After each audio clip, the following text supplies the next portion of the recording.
అనుకున్నదే జరిగింది. ఏదైతే ప్రస్తుత అసెంబ్లీ డిప్యూటీ స్పీకర్ మాజీ ఎంపీగా ఉన్న సమయంలో కస్టోడియల్ టార్చర్కు గురైనటువంటి రఘురామకృష్ణరాజు పెట్టిన కేసులో A1గా ఉన్నటువంటి నాటి సిఐడి చీఫ్ సునీల్ కుమార్ అయితే విచారణకు హాజరు కాలేను, నాకు విచారణకు హాజరు కావడానికి 2 వారాల సమయం కావాలని చెప్పి హాజరు నుంచి అయితే తప్పించుకున్నాడు. వాస్తవానికి గత నెల 26వ తారీఖున ఈ కేసు నిమిత్తం హాజరు కావాలని గుంటూరు CCS పోలీస్ స్టేషన్లో హాజరు కావాలని నోటీసులు అయితే ఇచ్చారు. సో ఆ నోటీసుల మీద ఎప్పటి వరకు మౌనంగా ఉన్నటువంటి సునీల్ కుమారు చివరి సెకండ్లో అంటే 4వ తారీఖు ఈ రోజు హాజరు కావాల్సి ఉంది.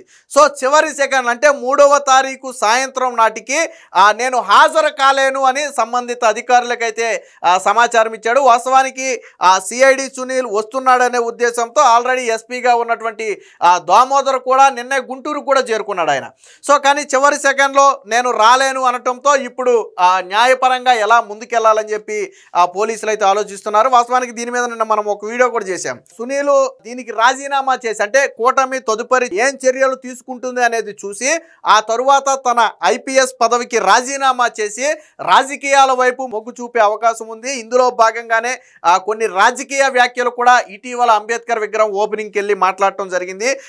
కాపు దళితులు అంటూ కులాల పేర్లను ప్రస్తావించి మాట్లాడటం జరిగింది. ఆల్రెడీ దీని గురించి మాట్లాడుకున్నాం. ఆఫ్ ద రికార్డ్ ఏంటంటే ఎలాంటి చర్యలు తీసుకుంటారో చూసి అప్పుడు రాజీనామా చేసి రాజకీయాల్లోకి వెళ్ళొచ్చనే ఉద్దేశంతో ఉన్నట్టుగైతే తెలుస్తుంది. ఆ ఊహాగానాలకు మరింత బలం ఇచ్చేటట్టుగా ఉంది నిన్న సిఐడి సునీల్ రాకపోవడం. వాస్తవానికి ఇక్కడ ఇంకొకటి కూడా అనుమానం ఉంది, వస్తే అరెస్టు చేస్తారనే భయంతో రాలేదా అనేది కూడా ఉంది. ఎందుకంటే ఈ కేసు ఎంత తీవ్రమైంది, తరువాత ఎటువంటి చర్యలు తీసుకుంటారు అనేది ఐపీఎస్ అధికారిగా ఉన్నటువంటి సునీల్కి తెలియని విషయం కాదు.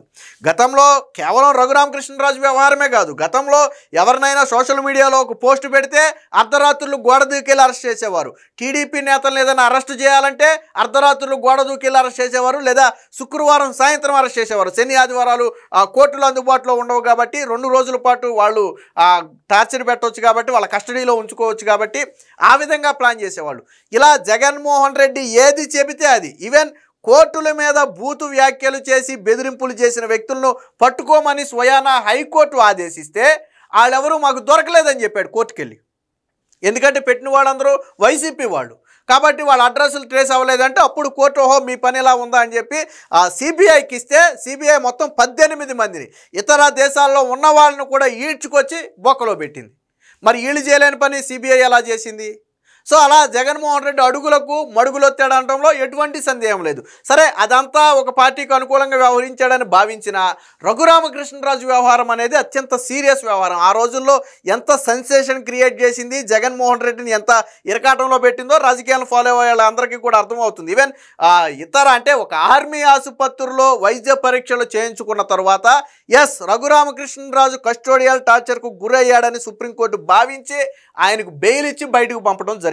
అదే టార్చర్ కేసులో A1గా సునీల్గా ఉంటే A2గా మాజీ ఇంటెలిజెన్స్ చీఫ్గా ఉన్నటువంటి సీతారామాంజనేయులు ఉన్నాడు. తర్వాత అదే కేసులో A5గానేమో గుంటూరు సూపరింటెండెంట్ ప్రభావతి ఉంది.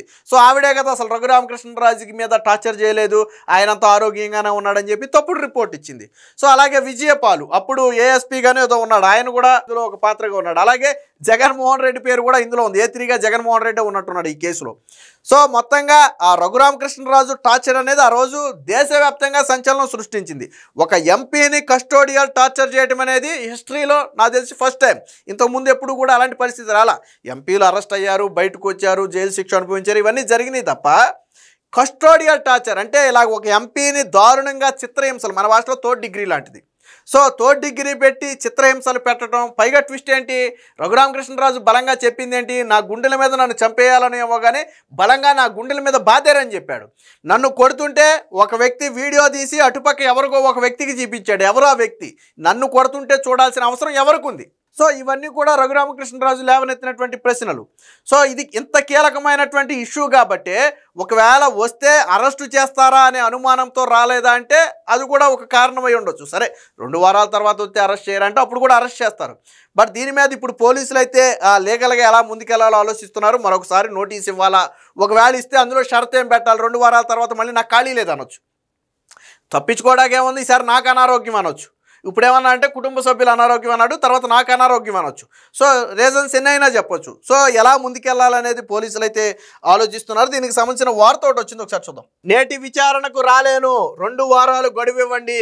రఘురామ కేసులో దర్యాప్తు అధికారికి ఐపీఎస్ సునీల్ సమాచారం.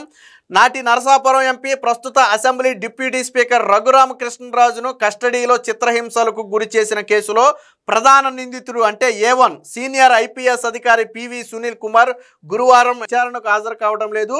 ఆ కేసులో గుంటూరులోని సిసిఎస్ పోలీస్ స్టేషన్లో ఈ నెల 4న విచారణకు హాజరు కావాలంటూ దర్యాప్తు అధికారి, ప్రస్తుత విజయనగర ఎస్పీ అయినటువంటి దామోదర్ గత నెల 26నే ఆయనకైతే నోటీసులు అయితే జారీ చేశారు. అయితే తన కుటుంబ సభ్యుల అనారోగ్యం సమస్య కారణంగా రాలేనని, వచ్చేందుకు తనకు 2 వారాలు సమయం ఇవ్వాలని సునీల్ ఆయనకు సమాచారం ఇచ్చారు. సునీల్ను విచారించేందుకు ఎస్పీ బుధవారమే గుంటూరుకు చేరుకున్నారు. అంటే ఈరోజు విచారించాలి కాబట్టి ఆయన ఆల్రెడీ నిన్న సాయంత్రానికే గుంటూరు చేరుకున్నారు.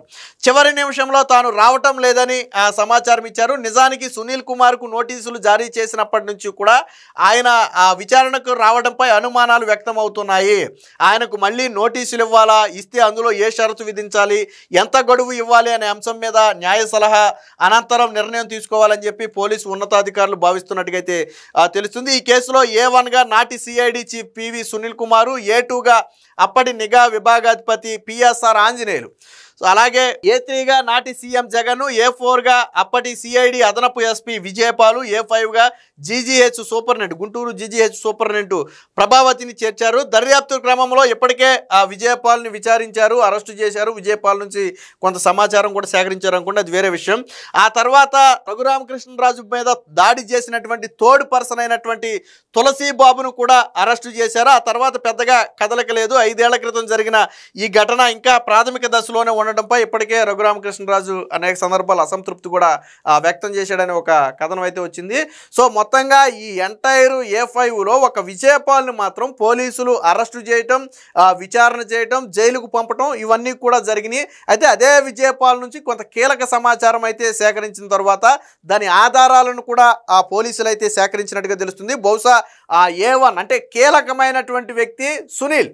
సో నాడు సిఐడి చీఫ్గా ఉన్నటువంటి సునీల్ విచారణకు వస్తే ఆ ఆధారాలను ముందు పెట్టి ప్రశ్నించే అవకాశం ఉంది. అయితే ప్రధానంగా వచ్చిన ఊహాగానం ఏంటంటే అదుపులోకి తీసుకుంటారు. అంటే ఈ కేసులో A1గా ఉన్నాడు కాబట్టి ఇప్పటికే కొన్ని ప్రాథమిక ఆధారాలు పోలీసులు సేకరించారు కాబట్టి సిఐడి మాజీ చీఫ్ అయినటువంటి సునీల్ కుమార్ వస్తే పోలీసులు అదుపులోకి తీసుకుంటారు అనే ఒకే కారణంతోనే రాకుండా తప్పించుకు తిరిగే ప్రయత్నం అయితే చేస్తున్నట్టుగా తెలుస్తుంది. బహుశా కోర్టుకి వెళ్ళి ఏదైనా ముందస్తు రక్షణ పొందే అవకాశం గురించి ఏమైనా ఆలోచిస్తున్నాడా, దాని గురించే కొంచెం సమయం అడిగారనే కోణంలో కూడా కొన్ని అనుమానాలు అయితే ఉన్నాయి. ఏది ఏమైనా మొత్తంగా మొదటి నుంచి సిఐడి చీఫ్ సునీల్ వస్తాడా అంటే అనుమానమే. ఆయన ఖచ్చితంగా వస్తాడు అని అధికారులు కూడా చెప్పలేని పరిస్థితి. ఎందుకంటే గతంలో వ్యవహరించినటువంటి తీరు అలాంటిది. ఎక్కడ వెళ్తే తనను ఇబ్బంది పెడతారో, గతంలో నేను వ్యవహరించిన తీరు మీద ఎక్కడ ఆధారాలతో ప్రశ్నిస్తారో దానికి ఏం సమాధానం చెప్పాలనే ఒక కోణంలోనే సునీల్ అయితే హాజరు కాలేదని తెలుస్తుంది. దీనికి తోడు నిన్నగాక మొన్న 2 రోజుల క్రితమే కులాల గురించి వ్యాఖ్యానించడం కొంత దుమారాన్ని లేపింది. వాస్తవానికి ఒక సివిల్ సర్వెంట్గా ఉన్నటువంటి వ్యక్తి కులాల గురించి కానీ, మతాల గురించి కానీ, ప్రత్యేకంగా పార్టీల గురించి కానీ ఎక్కడా మాట్లాడకూడదు. అది వాళ్ళ రూల్ బుక్లోనే ఉంటుంది. కానీ ఆ రూల్ని అధిగమించి కాపులు, దళితులు అంటూ మాట్లాడి కాపుకు చెందిన వ్యక్తిని మీరు ముఖ్యమంత్రి చేసుకోండి, దళితులకు డిప్యూటీ ముఖ్యమంత్రి పదవి ఇవ్వండి, సో ఇలాంటి వ్యాఖ్యలు నిన్న మాట్లాడటం జరిగింది. సో ఇవన్నీ కూడా క్రమశిక్షణ కింద చర్యలు తీసుకోవాల్సిన అంశంగానే భావించి రఘురామకృష్ణరాజు ఆల్రెడీ కేంద్రానికి కూడా ఫిర్యాదు చేయడం జరిగింది. వెంటనే పివి సునీల్ మీద శాఖాపరమైన చర్యలు తీసుకోండి. ఈయన సస్పెండ్లో ఉన్నప్పటికీ సివిల్ సర్వెంట్ అధికారే. సో ఇలాంటి మాట్లాడి విద్వేషాలు రెచ్చగొట్టే ప్రయత్నం జరుగుతుందని చెప్పి ఆల్రెడీ రఘురామకృష్ణరాజు కేంద్రానికి కూడా ఫిర్యాదు చేశారు. ప్రస్తుతానికి దాని మీద కేంద్రం నుంచి ఎటువంటి స్పందన రాలేదు. కాకపోతే ఈరోజు విచారణకు హాజరైన తరువాత ఎటువంటి పరిణామాలు ఉంటాయని చెప్పి చాలామంది తీవ్ర ఉత్కంఠగా ఎదురు చూశారు. మొత్తానికి తానైతే హాజరు కావటం లేదని తప్పించుకున్నాడు. లీగల్గా కోర్టు నుంచి రక్షణ పొంది కేసు నుంచి తప్పించుకోవాలనే ప్రయత్నం చేస్తున్నట్టుగా అయితే ఇంటెన్షన్ అయితే అర్థమవుతుంది. ఏది ఏమైనా మొత్తంగా ఈరోజు విచారణకు రావాల్సినటువంటి సునీల్ అయితే విచారణకు రాలేదు. మరి దీని మీద పోలీసు అధికారులు ఎలా స్పందిస్తారు, అసలు నాడు బాధితుడిగా ఉన్నటువంటి రఘురామకృష్ణరాజు ఎలా స్పందిస్తాడనేది మాత్రం వేచి చూడాలి.